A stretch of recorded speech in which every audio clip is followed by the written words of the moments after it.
Nuestro Dios, nuestro buen Dios, nuestro gran Dios, que es un Dios de orden, un Dios que sabe lo que hace y todo lo que hace es bueno en gran manera, ha coordinado esta reunión desde el inicio mismo, hablándonos nuestro pastor, dándome el pie para lo que viene a hablarnos nuestro Señor a través de la prédica. Hablaba nuestro pastor Lázaro, citando el Salmo 40, de el hombre y la desesperanza del hombre que está caído en un pozo de desesperación.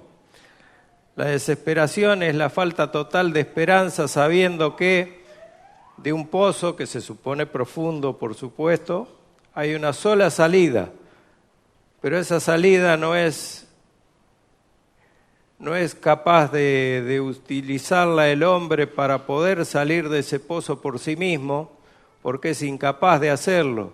Si Dios no viene en su ayuda, si Dios no es quien toma la iniciativa para inclinarse, no hay salvación, no hay forma posible de que el hombre salga de esa situación. Y así es una perfecta ilustración de lo que pasó en nuestras vidas con Dios. Nuestro Dios se inclinó, aún en el Salmo dice David que oyó mi clamor Dios. Quiere decir que David conocía a ese Dios, pero nosotros antes de ser llamados a salvación no conocíamos ni queríamos conocer nada de ese Dios. Aún así, ese Dios amoroso había elegido ya un gran número de personas, de sus criaturas, de la corona de su creación, que es el hombre, para que un día lo acompañaran por toda la eternidad, siendo sus hijos adoptados. Y eso es lo que somos hoy, gracias a la sangre de Cristo derramada para comprar su iglesia, para redimirnos del pecado, para libertarnos del pecado, para hacer propiciación ante Dios por nosotros, o sea, para hacer la paz entre Dios y el hombre, y por su obra perfecta y por los méritos de Él, en esa obra perfecta obtuvimos la justificación que nos es imputada inmerecidamente por la sola y soberana gracia de nuestro Dios Padre, a través de la obra de Jesucristo. Y lo que cantábamos recién, si no fuera por la licencia poética, el poder no está en la cruz, sino en la obra de Cristo, ¿no? No vayan a salir con una cruz en la mano tratando de ganar nada, absolutamente nada. La cruz ha sido un instrumento de maldición, en la cual fue clavado nuestro Salvador para expiar nuestros pecados. El poder está en la obra de Cristo, porque alguien tenía que pagar por esa deuda tremenda que teníamos para con Dios. ¿Y quién la pagó? Nuestro Señor Jesucristo, su Hijo amado, aquel ser totalmente sin pecado, aquel que no conoció pecado, que no se involucró en el pecado, cargó con todo el pecado de sus elegidos, no de toda la humanidad como se dice habitualmente. Cristo no pagó por el pecado de toda la humanidad sin excepción, sino de toda la humanidad de sus elegidos. Por eso la elección incondicional de Dios, que también se mencionó acá, la mencionó el pastor Eduardo, la mencionó el pastor Lázaro, ha sido dada únicamente a los suyos, y por los suyos murió, como dice la Escritura, por los suyos murió. Hoy la palabra de Dios nos va a hablar de un tema precioso para algunos comentaristas bíblicos, y yo me sumo a ellos. Es uno de los pasajes más preciosos de la Escritura. Me refiero a un pasaje que está en Primera de Pedro 1, del 3 al 5. Y el título de este mensaje se llama Alabanza a Dios por una esperanza viva. Si comenzamos hablando de desesperanza, ahora nos vamos a levantar, hermanos. Espero que estemos todos despiertos para alabar a nuestro Señor, porque esto está lleno de gracia, está lleno de misericordia, está lleno de soberanía de Dios y de gracia para con sus hijos amados. Leo la palabra de Dios. Lo voy a leer primero en la versión NBI, después lo podemos leer en la versión Reina Valera. Pero me gustó mucho la versión NBI, que dicho sea de paso es la versión que tiene los versículos de nuestro libro de guía de los GPS, ¿no? Está en versión NBI todos los versículos bíblicos. Dice la palabra de Dios: bendito sea Dios, Padre de nuestro Señor Jesucristo, por su gran misericordia nos ha hecho nacer de nuevo mediante la resurrección de Jesucristo de entre los muertos, para que tengamos una esperanza viva y recibamos una herencia que no se puede destruir, contaminar o marchitar. Tal herencia está reservada en el cielo para ustedes, a quienes el poder de Dios protege mediante la fe hasta que llegue la salvación, que se ha de revelar en los últimos tiempos.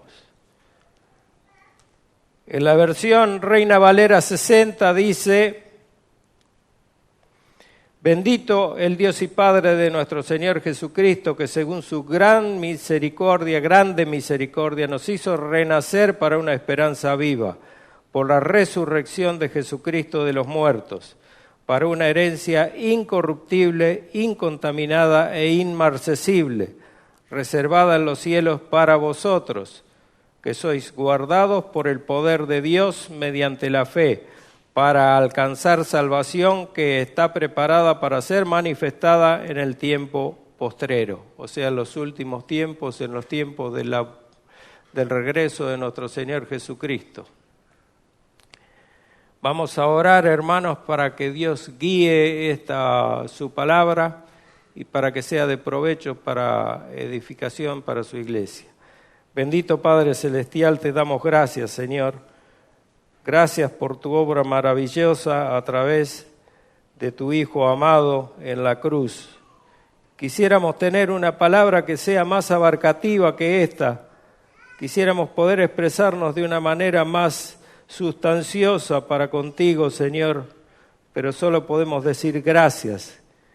Gracias por tan grande misericordia, por tal gracia que ha sido derramada sobre nosotros, Señor, a través de esa obra perfecta que nos deja sin palabras, Señor, pero que nos da una esperanza, y no una esperanza muerta, una esperanza sin valor, sino una esperanza viva, como dice tu palabra, una esperanza viva y viva para siempre y eterna, Señor. Esa esperanza ya nos vas a hablar tú a través de esta prédica, Señor, de qué se trata. Te damos toda la gloria, toda la honra, toda la alabanza a ti, Señor, porque eres grande entre los grandes, porque eres Dios de dioses y Señor de señores. Eres el Altísimo. Eres aquel que un día se inclinó a nosotros para escuchar nuestro clamor y has hecho la obra que tú querías hacer, Señor, en nosotros, porque tú eres soberano y has hecho lo que querías, de la forma que querías, cuando querías y con quién querías, Señor. Te damos gracias por haber estado entre aquellos elegidos por tu soberana voluntad. Padre Santo, yo personalmente pido tu guía y tu dirección para hablar tu palabra inerrante de la manera que tú quieres que lo haga. Y te pido un corazón para mis hermanos abierto, un entendimiento libre de toda distracción, Señor, para que puedan atesorar cada palabra que se ha de predicar desde este púlpito y para que la puedan aplicar en sus vidas. Gracias te damos en el precioso nombre de Cristo Jesús. Amén.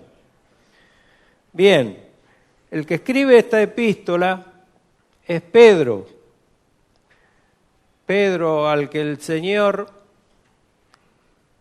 lo llamó Cefas. Su nombre original era Simón o Simeón. Lo llamó Cefas, que es en arameo Cefas, o Pedro en griego, que significan los dos la misma cosa, una roca pequeña.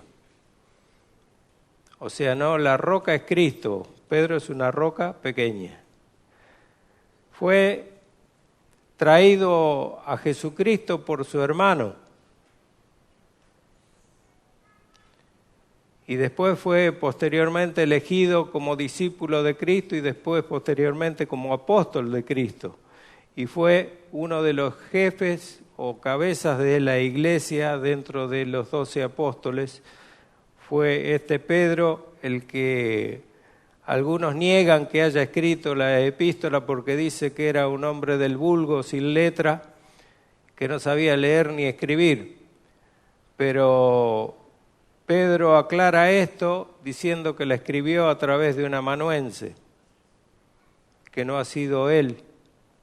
Entonces, la evidencia y la historia, a través de los historiadores, han dado la autoría de la primera y la segunda epístola de Pedro a él precisamente, y no a otro. Pedro,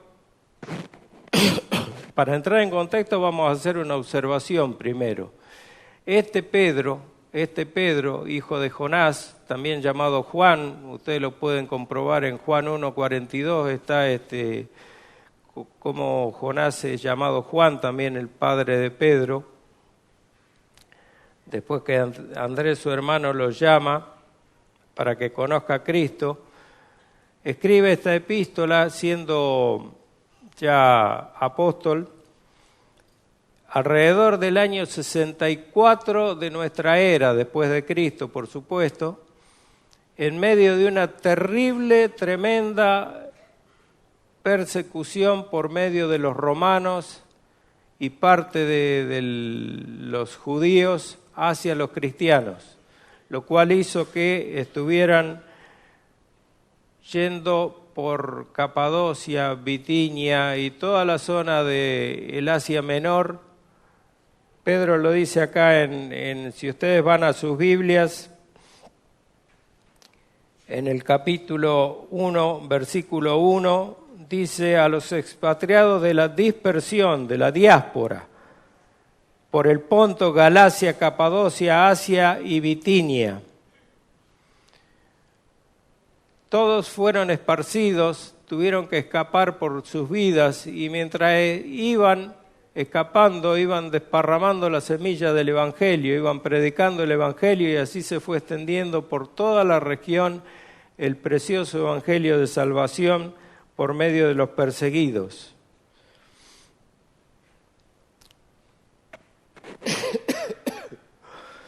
La historia es rica en detalles en este periodo, pero fue, para entrar en contexto nada más, fue la locura de Nerón, que era el emperador que estaba reinando en ese tiempo. Según dicen los historiadores, que era por la locura que tenía por construir, que prendió fuego Roma y después culpó a los cristianos de esos incendios y por eso se lanzó la persecución, se desencadenó esa persecución que llevó a los cristianos por toda la parte del Asia Menor. Pero más allá de esto, el tema es que Pedro escribe a estos dispersados por la persecución a fin de darles lo mismo que Juan hace con el libro de Apocalipsis, a fin de darle esperanza, a fin de decirle que pueden ver más allá de sus circunstancias actuales, más allá de su tribulación actual, una esperanza viva a través de Dios. Por eso irrumpen alabanza de entrada nomás y bendito sea Dios, dice. Bendito sea Dios. Debemos tener siempre en claro que la salvación del pecador, ya entrando en el tema teológico, ¿por qué hace una alabanza semejante Pedro para Dios? Porque si no fuese por Dios Vuelvo al principio a nombrar el Salmo 40, que se inclinó, pero no porque escuchó el clamor de nadie, porque éramos enemigos de él, sino Dios se inclinó para ver a sus elegidos en dificultad, en condenación, en desesperanza, para salvarlos. Si no fuera por Dios y este acto que teológicamente se llama monergista, o sea que tiene una sola dirección y un solo sentido, es de Dios hacia nosotros y no de nosotros hacia Dios en ningún caso, de Dios hacia nosotros, es un hecho glorioso porque se llama elección incondicional de Dios. Elección incondicional de Dios. No se interpone ninguna condición para que Dios tomara esa decisión. Es un acto soberano de Dios, por su gracia y porque Él quiso. Únicamente Dios es quien merece la gloria por su bondad y por esta obra maravillosa. No hay otro. El hombre se queda corto en todos los sentidos. No tiene ningún mérito en esto. Y debemos tener siempre claro que la salvación del pecador es un acto teológicamente monergista. ¿Qué quiere decir monergista? Lo dije recién, en un solo sentido y de un mismo origen, de un solo origen, de Dios hacia nosotros. Vamos a hacer referencia a lo que dice Juan en Juan 6, porque nos va a ilustrar en más profundidad algo que tiene que ver con la elección de Dios para con los suyos y está el porqué de la obra de Dios en favor nuestro. Juan 6, 37 al 39 nos dice que es un regalo inmerecido y habla nuestro Señor Jesucristo diciendo, versículo 37, todos los que el Padre me da vendrán a mí, y el que a mí viene no lo rechazo, porque no he bajado del cielo para hacer mi voluntad, sino la del que me envió. Y esta es la voluntad del que me envió, que yo no pierda nada de lo que Él me ha dado, sino que lo resucite en el día final. Y además agrega en el versículo 44, nadie puede, no dice algunos, tal vez sí, nadie puede venir a mí si no lo trae el Padre que me envió, y yo lo resucitaré en el día final. La Reina Valera 60 dice, ninguno puede venir a mí. Estos pasajes rebosan, hermanos, de gracia soberana y amor de parte de Dios para con sus criaturas pecadoras que no quieren saber nada de Él, por eso el amor. Porque la criatura antes de venir a Dios no quiere saber nada de Él, ni que Dios lo nombre, ni nombrar a Dios. ¿Hasta cuándo? Hasta que Dios ejerce su llamamiento eficaz, su gracia irresistible sobre sus elegidos, y ahí despertamos. Despertamos a la fe porque nos es asistida por la fe. Por lo cual, hermano querido y mi amigo, que no ha estado en Cristo hasta ahora, espero que tome su decisión por Cristo, a través de la gracia irresistible de Dios que lo toque. Sáquese de la cabeza la idea que le inculcaron que cualquiera puede venir a la puerta angosta para entrar al camino de la salvación. La puerta está para todos, pero ninguno quiere entrar.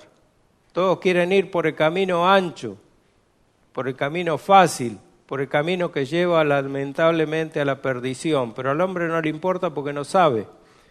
Anoche en nuestra reunión de GPS comentábamos esto. Y hay un dicho que es de una enseñanza secular que dice que el hombre no sabe que no sabe, pero cree que sabe lo que no sabe. El hombre es un ignorante, el hombre es un necio sin Dios. El hombre está sin dirección, totalmente sin dirección y rumbo a la desesperante condenación final por parte de Dios. Desesperante y justa, ¿no? Porque Dios nos condena justamente. Todo lo que el Padre me da vendrá a mí, dice el Señor. Y nadie puede venir a mí si no lo trajere el Padre. Estos pasajes rebosan de gracia soberana y amor. ¿Por qué? Porque Dios, si no fuera porque nos regala la salvación, porque Él quiere, ninguno vendría a Él. Si vamos a Romanos 3:10, que ya lo sabemos de memoria, creo yo, igual que el Salmo 14, porque Pablo cita el Salmo 14, dice, porque está escrito, como está escrito. No hay nadie que busque a Dios, no hay nadie, absolutamente nadie que busque a Dios. Dios busca al hombre, por lo menos al Dios que nosotros predicamos no es al que buscan. Si alguien busca a Dios en algún momento, busca a un Dios fabricado por Él, un Dios hecho a su imagen y semejanza. Pero el problema es que Dios nos hizo a su imagen y semejanza, y el hombre desperdició eso, lo rechazó y se vendió al pecado, se vendió al engaño, a la verdad sucia de Satanás, que es una mentira, una media verdad es una mentira total. Ahí se entregó el hombre, rechazando a Dios o menospreciando lo que Dios le daba. También debemos descartar, hermano querido, si usted alguna vez lo escuchó, la imagen de ese señor pobrecito, humilde, temeroso, que viene a golpear la puerta de su corazón para que usted le abra. Y me refiero a la conocida por los decisionistas, el conocido relato que está en Apocalipsis 3:20, que está muy mal aplicado a la salvación porque no habla de eso el Señor directamente. Habla de otra cosa, habla de arrepentimiento, habla de comunión, ahora lo vamos a ver. Aquellos que dicen que el hombre puede venir a Dios y argumentan el libre albedrío, yo les diría, pregúntele a Jonás cómo le fue queriendo hacer su voluntad en contra de la de Dios. O también pregúntele a Saulo de Tarso qué tal le fue persiguiendo la iglesia de Cristo. Él persiguió a la iglesia de Cristo hasta que el Señor se le presentó y después fue uno de los más grandes siervos que ha escrito la mayor cantidad de epístolas acerca de la salvación, acerca de la gracia de Dios, acerca de la elección incondicional, acerca de todas las doctrinas de la gracia que nosotros creemos hoy. Entonces, Antiguo y Nuevo Testamento muestran sobradamente soberanía y amor de Dios. Además, te aclaro, hermano querido, que ese versículo de Apocalipsis 3:20 que ahora voy a explicar no tiene nada que ver con la salvación de Jesucristo, pobrecito que viene a golpear la puerta y vos si querés le abrís y si no querés no le abrís. No es así. No es así. Primeramente, ¿por qué? Si vemos el contexto, notamos que el mensaje de Cristo es dirigido a las iglesias, a una de las 7 iglesias del Apocalipsis que figuran, de las 7 iglesias de Asia Menor, y precisamente la iglesia de la Odisea, no a todas, y menos aún a alguien en particular, a un solo congregante en particular, a una sola persona en particular. Habla a una iglesia.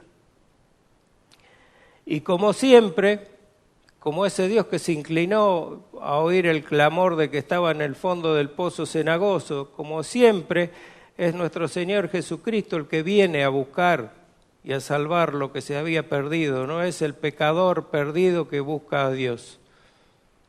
Siempre es Jesucristo que viene a reconvenir a los pastores de la iglesia por sus desvíos doctrinales. De las 7 iglesias, 6 son reconvenidas por su pecado. Una solamente no tiene ninguna reprimenda de parte del Señor, y es la iglesia de Filadelfia. Esta, la que dice nuestro grupo GPS, que se llama Filadelfia. Esa es la única iglesia que no recibe una reprimenda del Señor ni una corrección de parte de Él, sino que le dice: pongo delante de ti una puerta abierta. ¿Para qué? Para el Evangelio. Para el Evangelio, porque es lo que nos falta como iglesia, ir a proclamar el Evangelio. Ir a proclamar el Evangelio. Si el mundo hoy está como está, y si Satanás está gobernando este mundo como mejor le parece, a su propia voluntad, es porque nosotros no estamos haciendo bien el trabajo que tenemos que hacer, porque no hay nada más poderoso, hermanos, que la palabra de Dios. No hay nada más poderoso que la palabra de Dios. ¿Están ahí?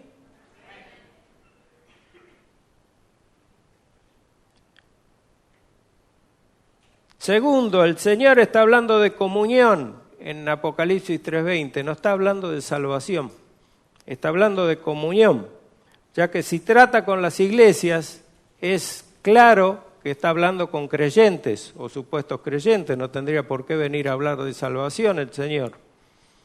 Tercero, Jesús habla a los pastores o líderes de la iglesia, no a un creyente en particular. No a un creyente en particular.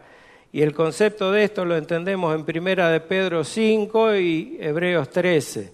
1 de Pedro 5 y Hebreos 13. Si tiene lapicera, anote, va a tener mucho para anotar, Mucho para anotar.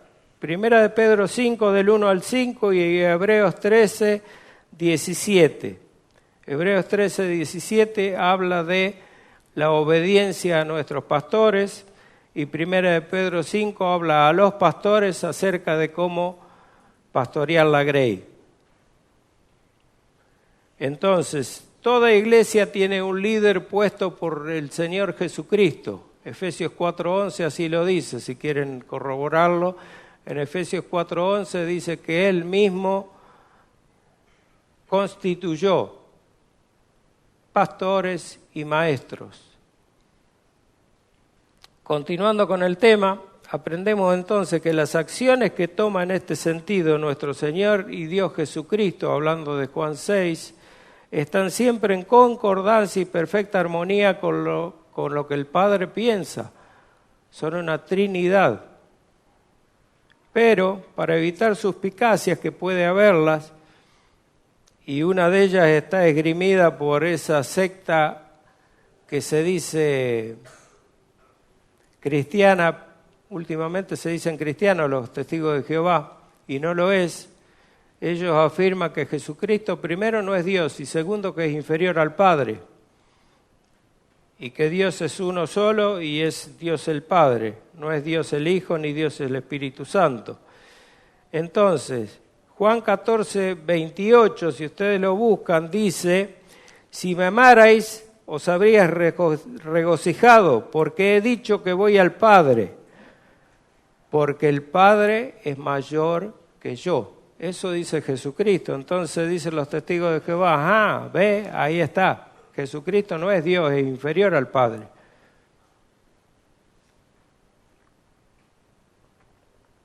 Jesús está hablando en el tiempo de su encarnación, antes de su resurrección.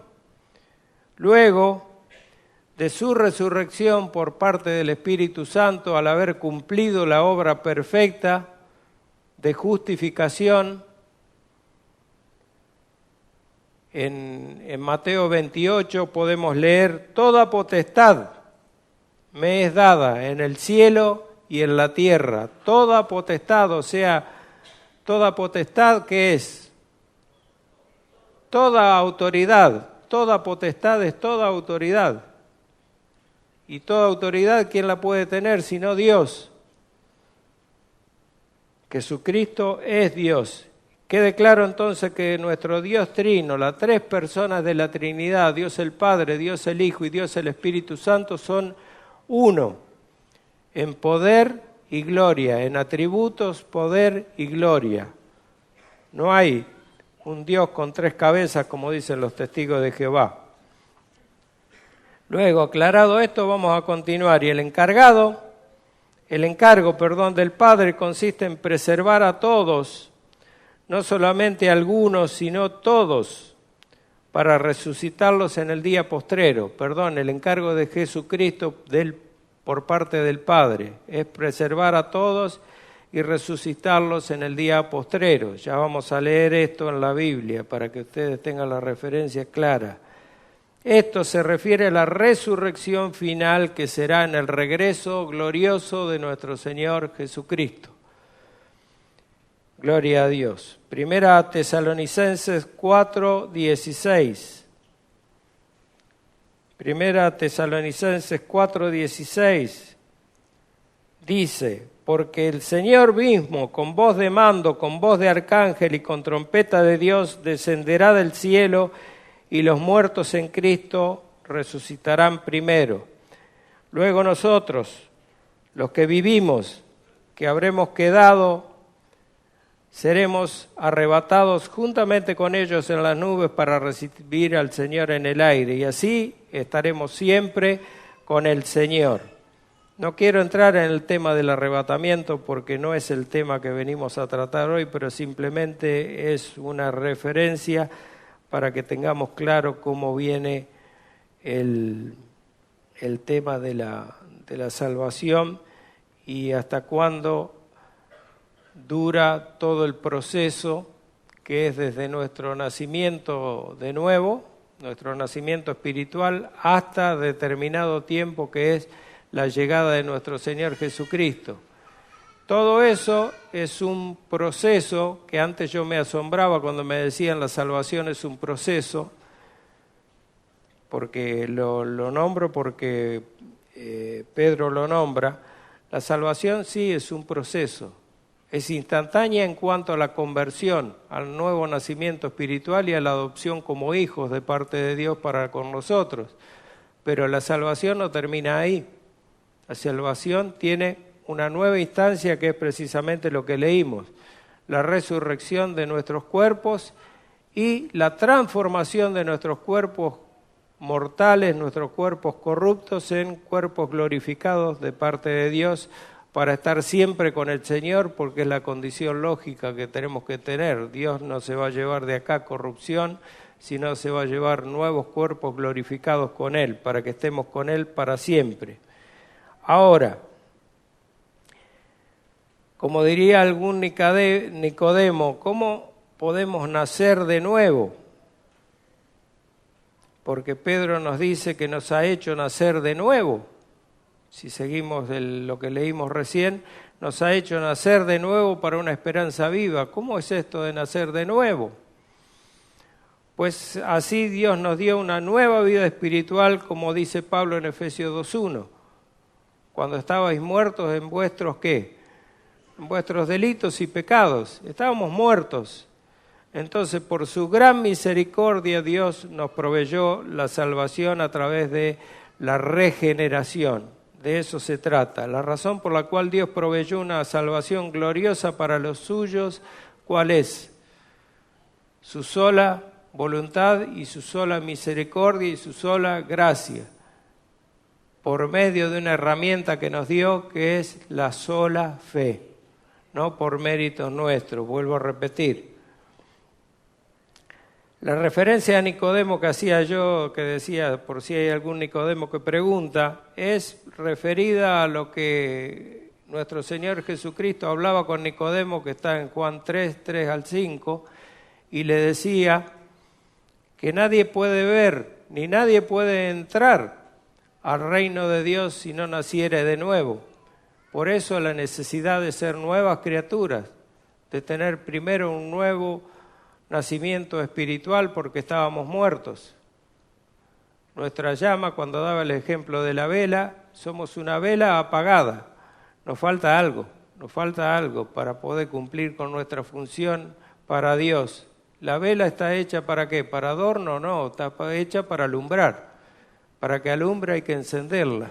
Tiene que tener una llama. Y nosotros también, para ser, digamos, para relacionarnos con Dios, para ser sus hijos y para poder comunicarnos con Dios, necesitamos la obra del Espíritu Santo en nuestra vida, o sea, ser regenerados, ser hechos nueva criatura, y que Dios habite en nosotros, en la persona del Espíritu Santo, para poder tener comunión con nuestro Dios creador.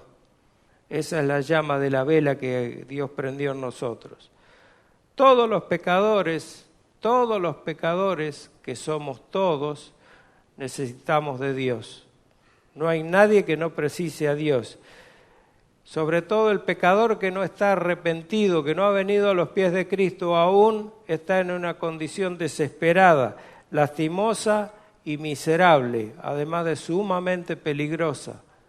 Porque como les decía hace un tiempo, nadie tiene la fecha de vencimiento exhibida en ningún lado.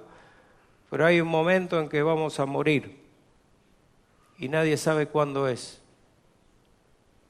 Nadie sabe cuándo vamos a morir. Entonces es peligroso, hermano, andar por la vida sin tener en cuenta a nuestro Dios, que está ofreciendo una salvación tan grande y tan poco costosa. Es decir, nada, no nos cuesta nada, es totalmente gratuita la salvación. En Efesios 2, 4, 5, Pablo habla al respecto de la misericordia de Dios para con los creyentes y agrega, pero Dios, después de hablar que estábamos perdidos y muertos de nuestros delitos y pecados, dice, pero Dios, que es rico en misericordia por su gran amor con que nos amó, aún estando nosotros muertos en pecados, nos dio vida juntamente ¿por quién? ¿Con quién? Con Cristo Jesús, nuestro Salvador. Por gracia sois salvos, dice.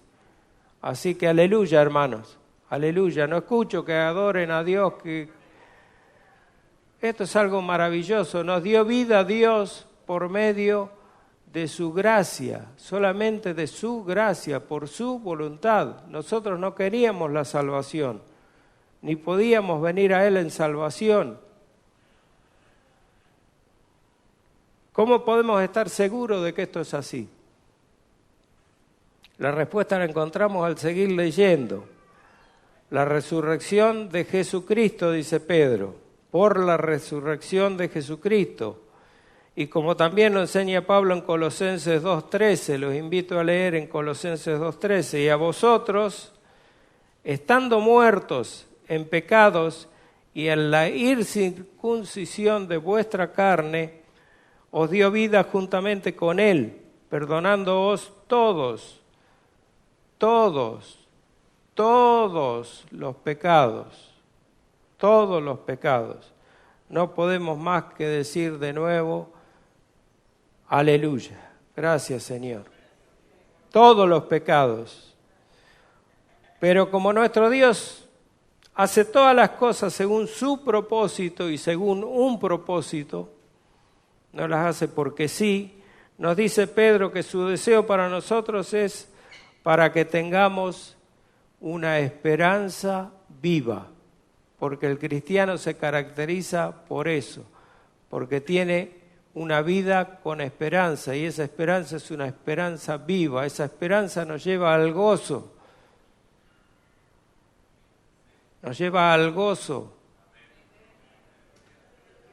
ahora, nos lleva al gozo, porque estamos gozosos, porque nuestra esperanza está viva, no es una esperanza muerta, no es una ilusión, una mera ilusión. El hombre perdido, el hombre que vive en sus pecados, que no quiere a Dios ni puede venir a Dios, busca por todos los medios satisfacerse por medio de filosofías, dice la Biblia, y huecas sutilezas, como los llevan adelante los falsos maestros su enseñanza por medio de filosofías y huecas sutilezas. Eso busca la gente del mundo para creer. Creen los filósofos, creen los sociólogos, creen los psiquiatras, creen los psicólogos, pero no creen en Dios, no confían en Dios, pero confían en el hombre. Eso se llama humanismo. El problema es que el humanismo no salva. Y el problema también está en que el humanismo tiene un final que no da soluciones, no da ninguna solución para la vida angustiada en la que puede caer un hombre como ese que cayó en el pozo cenagoso, en el fondo de ese pozo cenagoso. No tiene esperanza ninguna y la sociología, ni la psicología, ni la parapsicología, ni las religiones le dan ninguna salida a eso, porque no es una esperanza viva la que tiene una esperanza muerta, una esperanza que no tiene sustento ninguno. Entonces, esperanza, ¿saben qué significa esperanza? La definición de esperanza es, resumido, optimismo confiado quiere decir. Optimismo confiado, nosotros tenemos un optimismo confiado, porque es pues la fe, ¿qué? La certeza de lo que se espera y la convicción de lo que no se ve. Nosotros tenemos eso, tenemos fe. ¿Y por qué es así nuestra fe? Porque nos la dio Dios, no es nuestra fe humana la que tiene esa característica. Nuestra fe humana ante un obstáculo se decepciona. La fe de Dios hace que sorteemos los obstáculos o que lo pasemos por arriba o lo derribemos. No hay obstáculo para el hombre de Dios. Hay dificultades, pero son todas sorteables, porque más poderoso que Dios no hay nadie, más poderoso que su palabra tampoco. Bien, hermanos, se han despertado.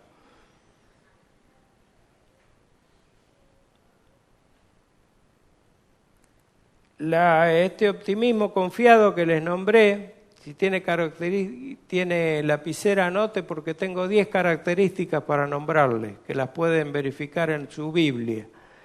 Y si no, después vea el video y grábelo y anótelo en su cuadernito. Las características son las siguientes. La primera es que proviene de Dios. Esta esperanza proviene de Dios, Salmo 43:5.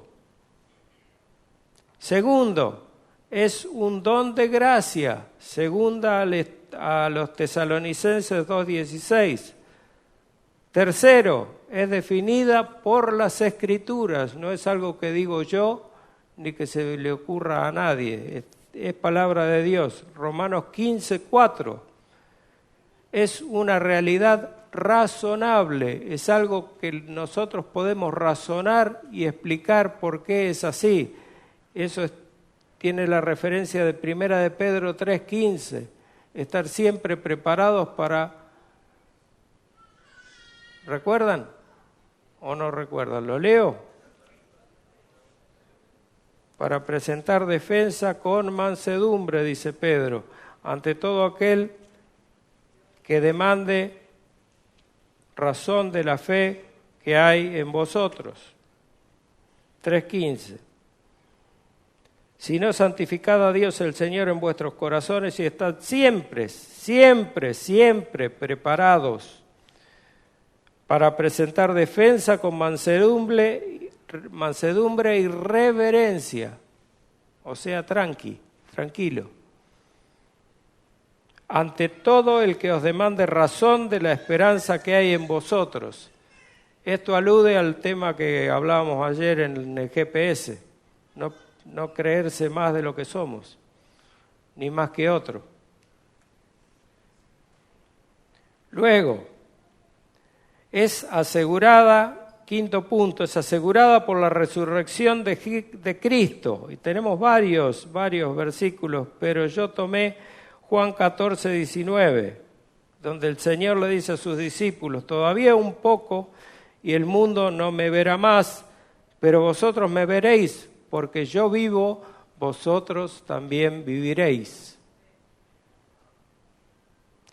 Sexto, es confirmada para el cristiano por el Espíritu Santo, o sea, para el cristiano, no para todos, para el cristiano por el Espíritu Santo. Romanos 15:13, donde Pablo escribe: y el Dios de esperanza os llene de gozo, de todo gozo y paz en el creer, para que abundéis en esperanza por el poder del Espíritu Santo. Por el poder del Espíritu Santo. Séptimo, defiende al cristiano contra los ataques de Satanás. Primera a los Tesalonicenses 5:8. Dice: pero nosotros, que somos del día, somos sobrios, habiéndonos vestido con la coraza de fe y amor. Es una coraza, acuérdense de la armadura de Dios. Y con la esperanza de salvación como yelmo, el yelmo de la salvación que también nombra Pablo. Octavo, es confirmada por medio de pruebas, y ahí ya no nos gusta tanto, ¿verdad? Pero es así, esa esperanza es confirmada por medio de las pruebas. No es que nosotros tenemos una esperanza liviana y ya fija, no. Si no hay prueba, nuestra esperanza puede flaquear. Nuestra esperanza se prueba con las cosas que nos vienen, que Dios nos manda, ¿no? Porque todo viene de parte de Dios, lo bueno y lo malo. Romanos 5, 3 y 4 dice: y no solo esto, sino que también nos gloriamos ¿en qué? En las tribulaciones, sabiendo que la tribulación produce paciencia. ¿Y la paciencia qué? Prueba, y la prueba, esperanza. Y de esperanza estamos hablando. Todos estos versículos que estamos leyendo, todas estas referencias bíblicas, abundan en una palabra: esperanza. Y son para el cristiano, no son para el mundo. Téngalo en cuenta. Produce gozo, como dice el Salmo 146:5. Bienaventurado aquel cuyo ayudador es Dios, el Dios de Jacob, cuya esperanza está en Jehová, su Dios. Bienaventurado. Muy feliz. Algunos dicen 3 veces felices, no sé si 3 veces, muy feliz. Es aquel que tiene su confianza puesta en nuestro Dios, Dios vivo y verdadero. Y 10, se cumple a la perfección, ¿cuándo? En el regreso de Cristo. Y la referencia es Tito 2:13, hay más también, pero yo tomé esta. Aguardando la esperanza bienaventurada, dice Pablo, y la manifestación gloriosa de nuestro gran Dios y Salvador Jesucristo. Maranata. Ven, Señor. Una herencia, dice Pedro, una herencia, y alentaba a aquellos cristianos perseguidos, como hoy nos enseña a nosotros, aunque todavía la persecución acá no la estamos sufriendo, pero les enseñaba y nos enseña a nosotros cómo ver más allá de las tribulaciones momentáneas que pasamos, para contemplar ¿qué? Esa esperanza, con esa esperanza la herencia eterna, una herencia tenemos pendiente, que nos es guardada por Dios hasta el día de Jesucristo, que ahí va a ser revelada. La vida, la justicia, el gozo y la paz, la perfección, la presencia de Dios, la compañía gloriosa de Cristo, todo eso es parte de la esperanza que tenemos, que nos espera. La recompensa y todo lo que Dios ha planificado, que aún no está todo revelado en la Biblia, lo que vamos a tener de parte de Dios. Solamente un poquito tenemos revelado de todo lo que nuestro gran Dios nos quiere dar. Y no sabemos más acerca de esa herencia celestial, como lo afirma Pablo en Efesios 1, 13 al 14. Efesios 1, 13 y 14. Acompáñenme con la lectura porque es lindo lo que dice acá, es muy hermoso. El Espíritu Santo es la garantía de esa herencia. Fuimos sellados con el Espíritu Santo de la promesa, o sea, no es una promesa vacía. Fuimos sellados, tenemos el sello, ¡pum!, del Espíritu Santo. Algunos se preocupan por el sello de la bestia, por no recibir el sello de la bestia y el 666, qué sé yo. Nosotros ya estamos sellados por Dios, hermano. No se preocupe más por el sello de la bestia, ni por el 666, ni por el 444, ni por ningún número. Además, no lo juegue a la quinela porque nosotros no apostamos. Fuisteis sellados con el Espíritu Santo de la promesa, cada uno de nosotros, que es las arras de nuestra herencia, la garantía, quiere decir, hasta la redención de la posición adquirida, hasta que obtengamos aquella posesión, para alabanza de su gloria. Esta herencia es incorruptible, indestructible y no se deteriora en absoluto. Eso nos dice Pedro. Por eso no es comparable con ninguna herencia terrenal, por más grande que sea la herencia que usted pueda recibir en esta tierra, que es una herencia material. Esto es una herencia espiritual, inmarcesible, incorruptible, indestructible. Y tal como venimos aprendiendo acerca de la gracia de Dios, es un regalo inmerecido, porque gracia significa eso, regalo inmerecido. Pedro nos dice que además de tener esta esperanza viva, que ya con eso estaríamos más que satisfechos y contentos, ¿verdad? Además de eso, para recibirnos esa herencia, ¿cómo puedo yo entender esa herencia? ¿Cómo puedo yo entender? Porque dice que tengo una herencia, pero ¿cómo entiendo esto? Pecadores rebeldes, desobedientes, enemigos de Dios, hasta que Dios llama a salvación, eso éramos. Recibir una herencia por gracia de parte de Dios parece un disparate. Pero vamos a hacer acá un ejemplo, y yo le decía, compartía anoche con los hermanos, en toda prédica, cuando llega el momento de dar un ejemplo, ahí patinan todos patinamos todos, porque somos malísimos para dar ejemplos comparativos con los cuales ilustrar algo de la Biblia. Y no es así por casualidad, sino que Dios es perfecto y lo que hace, lo hace de una manera que nosotros no podemos ni siquiera imitarlo. Entonces el explicar algo como la gracia de Dios se nos hace muy difícil.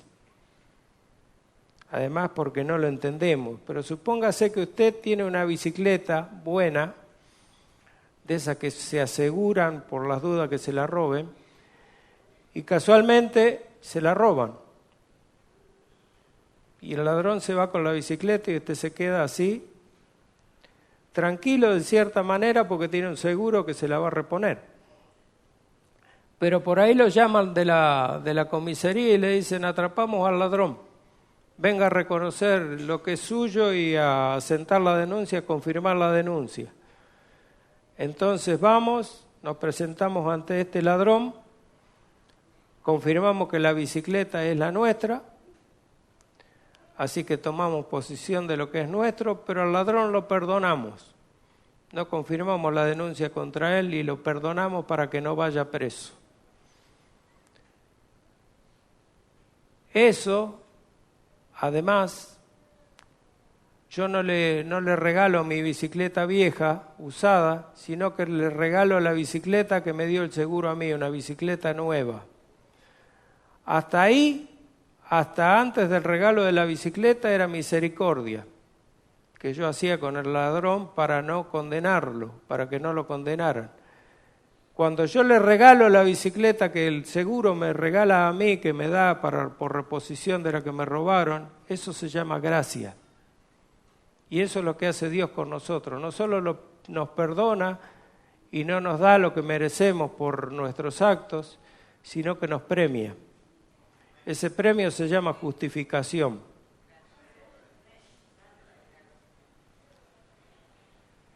Sin embargo, esto que hace Dios con nosotros difiere de lo que hacemos nosotros con el ladrón, con este ejemplo. ¿Por qué? Porque a nosotros no nos cuesta nada.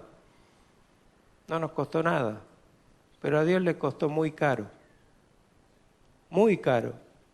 A Dios le costó llevar a la cruz a un inocente que no conocía pecado, cargándolo de pecado para que muriera por pecadores, cuando aún esos pecadores no querían saber nada con él. No es que eran pecadores arrepentidos, eran pecadores que no querían saber nada con él, pero él ya los tenía anotados, escritos en el libro de la vida sus nombres, cada uno de los suyos. Y por eso murió Cristo. Por eso cargó con el pecado, por eso fue a la cruz, derramó su sangre y por eso estamos aquí, hermanos, sentaditos, escuchando su palabra. Experiencias como esta, sobre esta herencia, abundan las referencias en el Nuevo Testamento, abundan. 3 referencias hay en la carta a los Efesios. Efesios 1:11, 1:14, 1:18. Otra en Efesios 5:5. Digo para los que anotan, ¿no?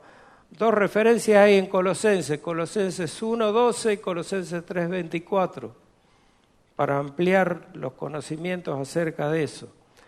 Y 2 en Hebreos 9:15 y Hebreos 10:34. De nuevo, aleluya, hermanos, gloria a Dios, porque esa gracia no es cualquier gracia, no es cualquier cosa. Dios es un gran mentiroso, como podemos ver aquellos que creemos realmente en su palabra inerrante. Es un Padre glorioso que rebosa de bondad y misericordia para con sus hijos adoptivos, que no solo nos salva y nos adopta en su familia, sino que nos premia eternamente con todas las riquezas espirituales en Cristo, como dice su palabra, porque en Dios en su palabra no tiene esas cláusulas que tienen las compañías de seguros, letra chiquitita que no se puede leer, no. Salmo 119, 160 dice, la suma de tu palabra es ¿qué? Es verdad, es verdad. Ahí no hay cláusula que acompañe nada. La suma de tu palabra es verdad, toda tu palabra es verdad. No hay nada que no sea verdad. Santiago 1:17 dice, toda buena dádiva y todo don perfecto desciende ¿de dónde? De lo alto, del Padre de las luces, en el cual no hay mudanza ni sombra de variación. Dios no duda, Dios no cambia. Dios no varía nada de sus promesas, no cambia nada de sus promesas hacia los suyos. Entonces, hermano querido y amigo que nos visita y que todavía no ha venido a Cristo, nuestro Dios no miente. Su palabra es fiel, verdadera. Jesús mismo lo declaró en Juan 14:6. ¿Qué dijo Juan 14:6? ¿Qué dijo Jesús en Juan 14:6? Yo soy ¿qué? Yo soy el camino y la verdad y la vida. No dijo yo soy un camino y soy una de las verdades. Soy la verdad y la vida. Vuelvo a repetirlo, ya lo había nombrado. Pero en el Antiguo Testamento los salmos rebosan en alabanza acerca de esto, de la verdad de Dios manifestada en su justicia perfecta y su palabra toda inerrante y autoritativa, porque eso es la palabra de Dios, inerrante y autoritativa. Tiene autoridad por sobre todo, y es inerrante porque no tiene ninguna contradicción, ni de principio ni hasta el fin. Génesis 1:1, Apocalipsis 22:22. No hay una sola contradicción, un solo error. Y voy a hacer una aclaración, en los manuscritos originales. Un paréntesis que hago para aclarar, porque yo estoy usando la versión NBI para nombrarle algunos versículos.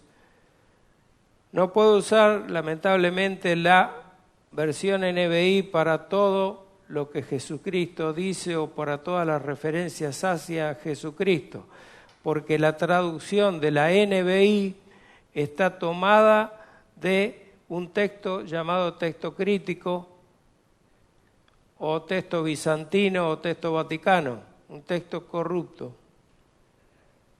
Lamentablemente es así. La Reina Valera y la Biblia de las Américas toman del texto receptus o texto recibido, que es el texto mayoritario también, que no tiene errores ni inerrancias.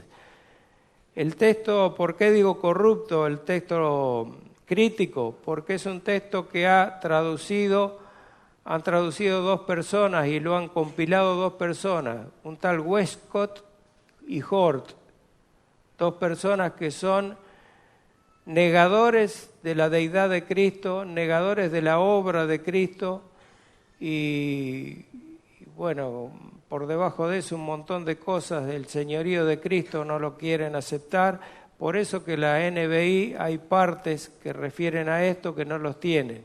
Yo algún día les enseñaré acerca de lo que dicen los eruditos acerca de la traducción NBI. No es el momento, pero les hago esta aclaración porque no en todo podemos usar la NBI. Cuando se refiere a la deidad de Cristo y a la salvación que viene por medio de Cristo, la NBI hace silencio o corta ciertos versículos o los omite. Dicho esto, decía que todo este paquete nos es dado por gracia, por medio de la fe, como dice Efesios 2, 8 y 9, que lo leímos ya, va tercera o cuarta vez. Por gracia sois salvos por medio de la fe. Y esto, tanto la salvación como la fe, no es de vosotros, sino que es un don de Dios, un regalo de Dios. Y no por obras. ¿Para qué? Para que nadie se gloríe, para que el hombre sea humillado por la gracia de Dios.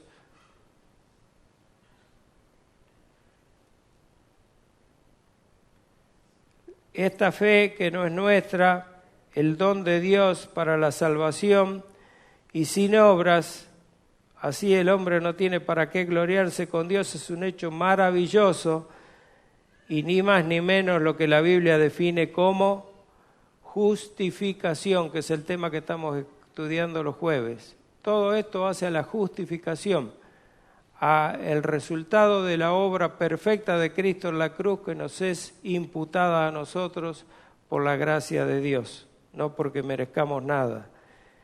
Y respecto a esto, Pablo en Romanos 3, 22 al 28, nos amplía este concepto. No se preocupe que ya termino la introducción, no se preocupen. Nos amplía este concepto Pablo y dice, la justicia de Dios por medio de la fe en Jesucristo, para todos los que creen en Él, porque no hay diferencia, por cuanto todos pecaron y están destituidos de la gloria de Dios, siendo justificados gratuitamente por su gracia, mediante la redención que es en Cristo Jesús, a quien Dios puso como propiciación por medio de la fe en su sangre.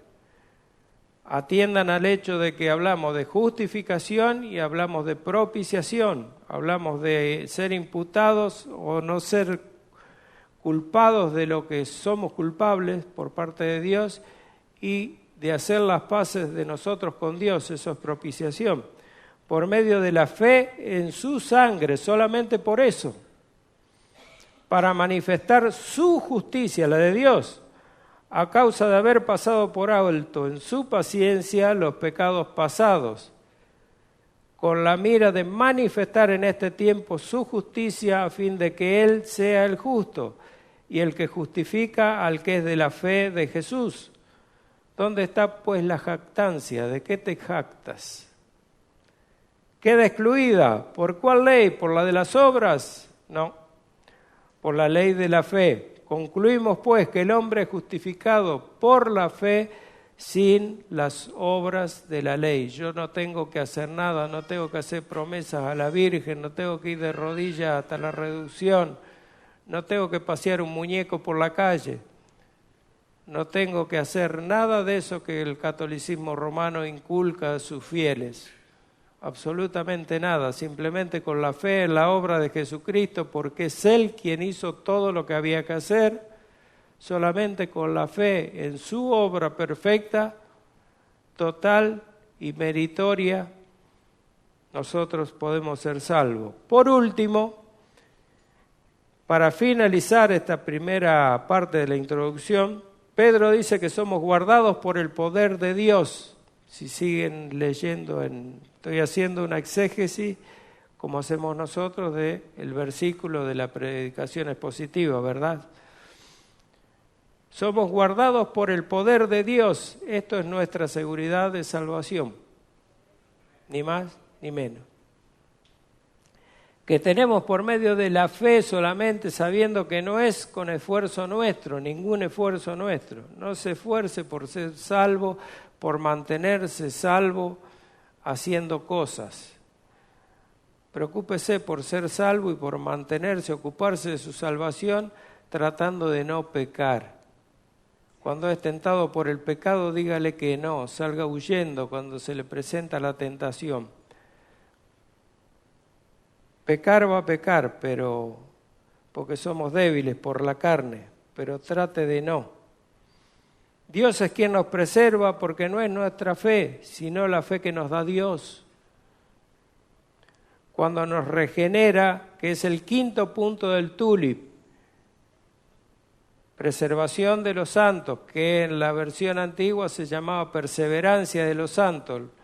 Se cambió esta definición porque no es el santo el que persevera, sino que Dios es quien preserva al que es suyo. Dios es quien preserva al que es de Él, de la fe en Cristo. Ahora, la fe no nos la da Dios, Dios nos sostiene. Pero dice Pedro que nuestra salvación será manifestada en el tiempo postrero.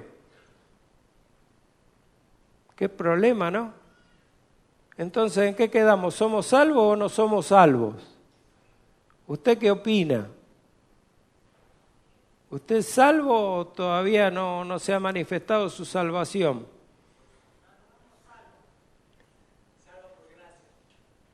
Las dos cosas.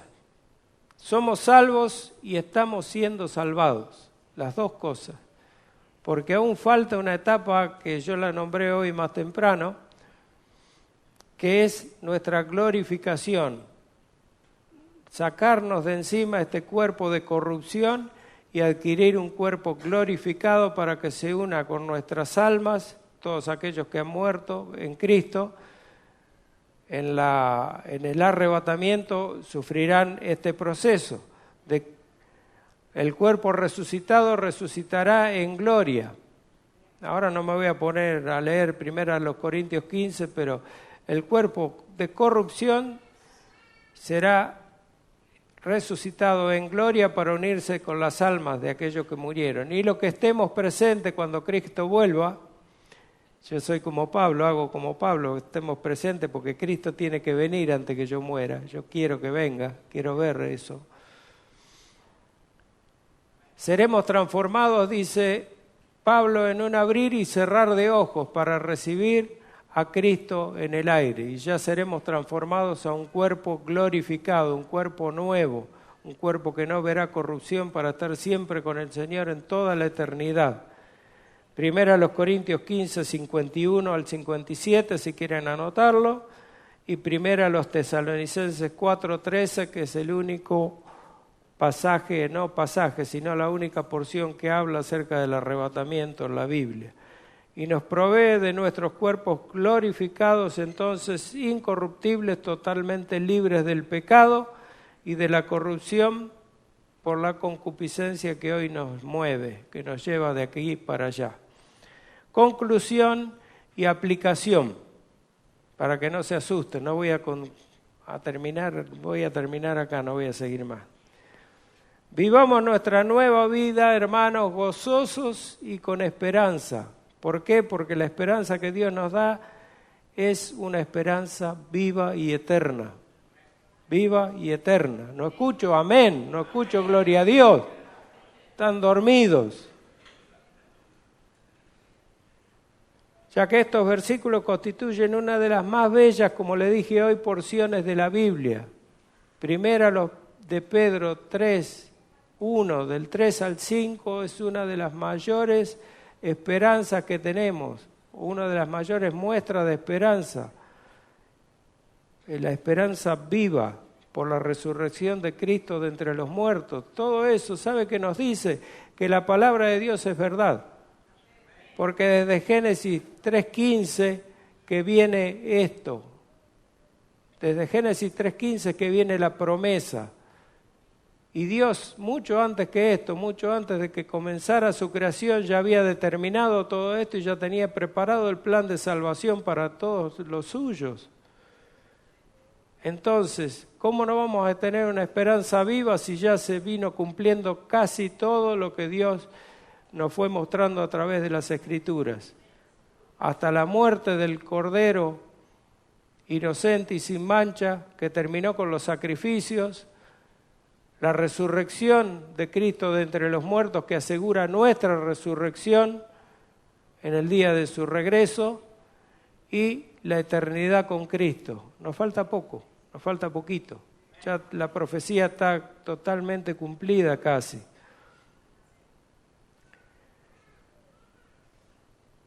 Bendita gracia que nos ha hecho nacer de nuevo y nos ha dado una vida con esperanza. Mientras muchos desperdician su vida, como les decía, en la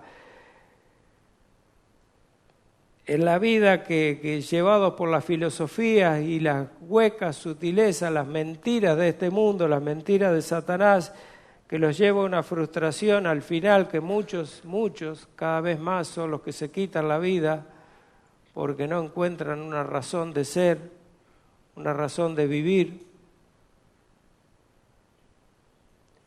Dios, en cambio, para nosotros hizo este acto maravilloso en nosotros los creyentes por su soberana voluntad. Por su soberana voluntad. Por su gran amor y por su amor ¿a qué? A su más grande creación, a nosotros, que nos hizo nuevas criaturas, o sea, nos volvió a rehacer como Él quería que fuéramos. ¿Por qué todavía no terminamos nuestra salvación, nuestro proceso de salvación? Porque falta la frutilla del postre, que es la glorificación, para estar libre del pecado. Yo quiero verme ahí, porque el pecado no le preocupa a usted. A nuestra carne le gusta, pero yo me quiero deshacer del pecado, me quiero deshacer de mi pecado y espero ese tiempo con ansia. Los que confiamos en Dios somos protegidos por Él con su poder. ¿Sabía usted eso? Para que podamos ver al final el resultado completo de esa salvación, cuando seamos glorificados tal como está planeado para los últimos tiempos, en el regreso en gloria de nuestro amado Señor Jesucristo. Amén. Amén.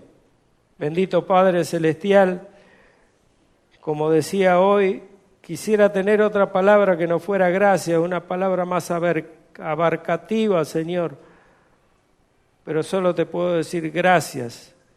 Como iglesia te podemos agradecer, podemos alabar, podemos darte gloria a tu nombre, Señor. Solamente eso y nada más que eso, porque somos seres imperfectos. Somos pobres, Señor, aunque somos ricos en Cristo, porque Cristo nos da sus riquezas. Tú nos diste una herencia incorruptible, inmarcesible, indestructible, Señor, que es nuestra esperanza eterna de gloria junto a Cristo Jesús, nuestro Salvador, por los siglos de los siglos.